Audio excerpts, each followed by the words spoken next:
네, 요즘 날씨도 추운데 이처럼 내복만 입고 거리를 배회해야 하는 아이들을 자주 지금 목격이 되고 있습니다.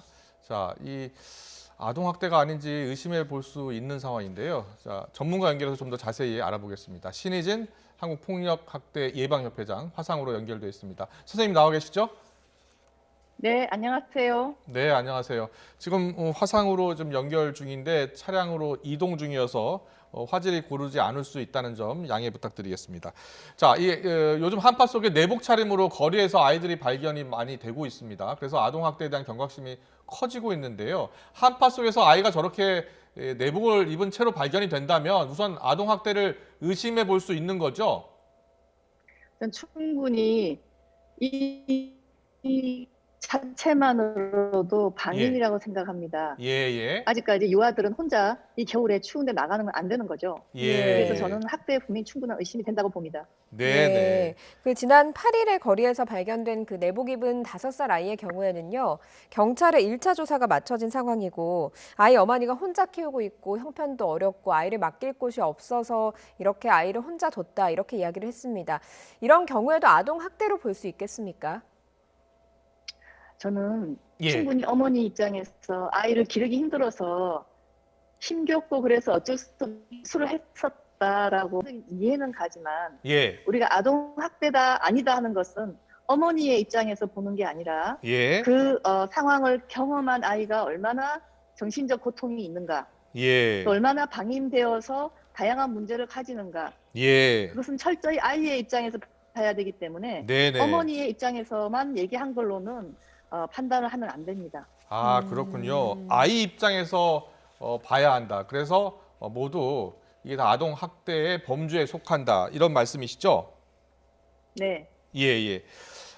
그리고 이제 주변에 있는 분들 이야기를 이제 우리가 듣게 되는데요. 주변 분들이 이 아이가 학대 당하고 있는지 아닌지 대부분 이 증언을 통해서 알려주더라고요. 네. 예.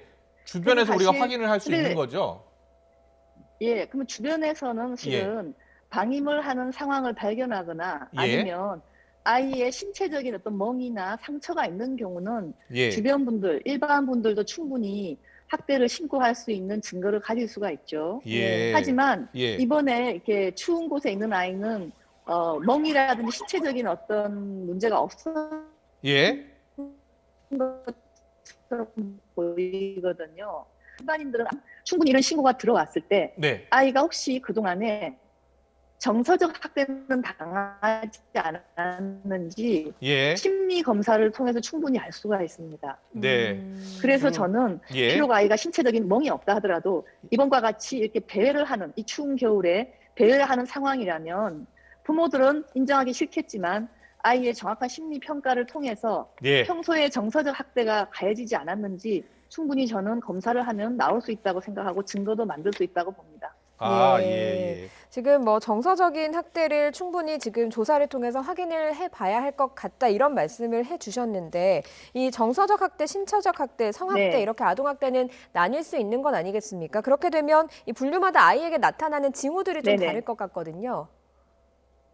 굉장히 다르죠. 예를 들면 신체적 학대 같은 경우는 정말 설명이 되지 않는 멍, 자욱, 또 신체적인 어떤 그 상해의 자욱이 있으면 우선 아예 예. 손이 닿지 않는 곳으로 예. 근데 그런 경우가 자꾸 만성적으로 나타나는 경우는 충분히 의심을 해야 되고요. 네. 예. 방임 같은 경우는 너무 많이 마르거나 또 충분히 의복 상태가 불량하거나 예. 이런 경우는 우리가 방임도 분명히 의심할 수가 있고 성학대의 경우에는 스트레스 사인이나 아니면은 자유행위 등등의 성과 관련된 다양한 행동 문제를 보이기 때문에 예. 저는 이런 징후의 차이점에 따라서 충분히 알 수는 있는데 전문가가 아닌 경우는 예. 이러한 자세한 차이점까지는 알기가 쉽지가 않을 거예요. 그렇죠. 예. 그래서 제 생각에는 그 아동보호 전문기관에 근무하는 직원이나 또 경찰들은 이런 분류 상황을 할 수 있도록 충분히 교육을 받아야 된다고 생각합니다. 네, 네, 네. 알겠습니다. 그리고 이제 만약에 학대를 받은 아이가 있을 때요. 당장 부모와 격리시키는 게 중요하다고는 하는데 이 아이가 또 정신적으로 큰 충격을 받을까 걱정입니다. 어떻게 하는 게 좋겠습니까? 자, 바로 그 점이 딜레마인데요. 예. 보통의 아이들은 비록 엄마 아빠가 학대를 하더라도 또 그 학대 또 대상에게 애착이 되어 있어요. 아. 그래서 많은 아이들이 비록 정서적 학대든 학대를 당했다 하더라도 일단 부모와 분리하면 굉장히 불안해하는 아이들이 많아요. 예. 그래서 아이들을 분리 조치할 때는 반드시 전문가가 평가를 해서 치료라든가 그 당시에 반드시 아이가 불안해지지 않을 수 있도록 일반적인 응급적인 심리 조처를 해야 하고요. 네. 또 장기적으로 부모가 충분히 처벌을 받고 난 이후에는 예. 원가적 복귀 심리 프로그램 같은 것들이 반드시 필요합니다. 아, 예. 우리는 지금 분리 조치만 하지만 예. 함께 그 부모와 더불어 살 수 있는 그런 프로그램까지 만드는 것이 선진국들이 하는 형태죠. 예. 그래서 원가족 지원 프로그램까지 쭉 다 지원이 돼야 되는데 예, 예. 불행하게도 우리 사회에는 지금 초기 대응 보호 때부터도 예. 전문성이 부족하고 원가족 지원 체계 같은 것은 거의 없는 상황이라 아. 너무 안타깝습니다. 예.